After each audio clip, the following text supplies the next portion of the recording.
Good morning student. आज हम आपको अगला लेसन पढ़ाएंगे वन एवं वन्यजीव संसाधन। तो वन और वन्यजीव संसाधन के अंतर्गत विश्व में विभिन्न प्रकार की मिट्टी, धरातल की बनावट, जलवायु, खाद्य पदार्थ अलग अलग प्रकार के पाए जाते हैं। इसी स्थिति के आधार पर विश्व में अलग अलग प्रकार के जीव जंतु भी पाए जाते हैं, अलग अलग प्रकार के वन भी पाए जाते हैं और उनसे संबंधित मानव आवश्यकता की पूर्ति करने के लिए जो भी साधन है वो भी पाए जाते हैं। तो यहाँ हम बात करेंगे भारत के बारे में। तो सबसे पहले भारत में वनस्पति एवं प्राणी जात, इसके बारे में हम आपको बताएंगे। तो भारत में विश्व की जो भी जैव उपजातियाँ हैं, जीव जंतुओं की जो उपजातियाँ हैं, उनमें से भारत में विश्व की 8% लगभग 16 लाख उपजातियाँ पाई जाती हैं। साथ में इन विश्व की उपजातियों का हम अलग अलग विभाजन करें तो उसमें से 81,000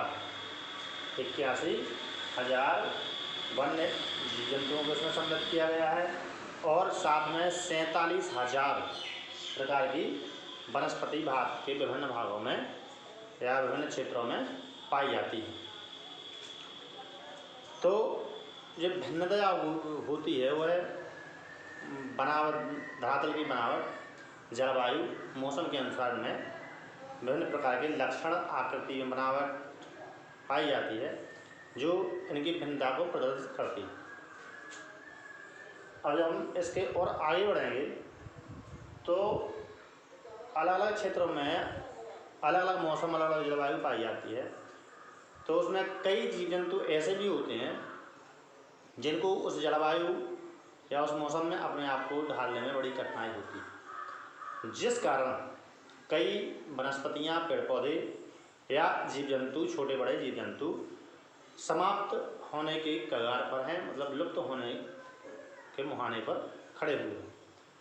तो इसी बारे में हम जो चर्चा आगे करेंगे उसमें से कई जीव जंतु ऐसे हैं, कई वनस्पतियाँ ऐसी हैं जो लुप्त होने के कगार पर हैं, समाप्त होने के कगार पर हैं, जिनमें से स्तनधारियों की 79 जातियाँ समाप्त होने के कगार पर हैं, जो एक बड़ा चिंता का विषय है।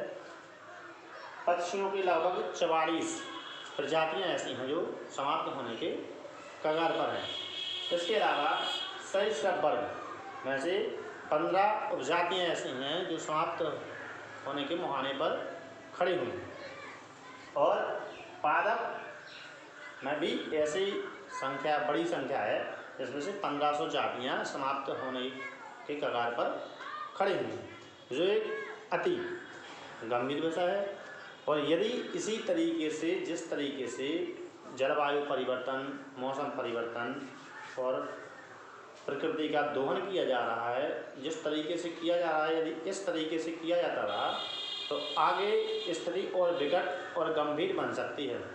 इसलिए हमें प्रयास करने हैं इनको बचाने के, जिससे इनकी जातियों को इसमें लुप्त होने से बचाया जा सके।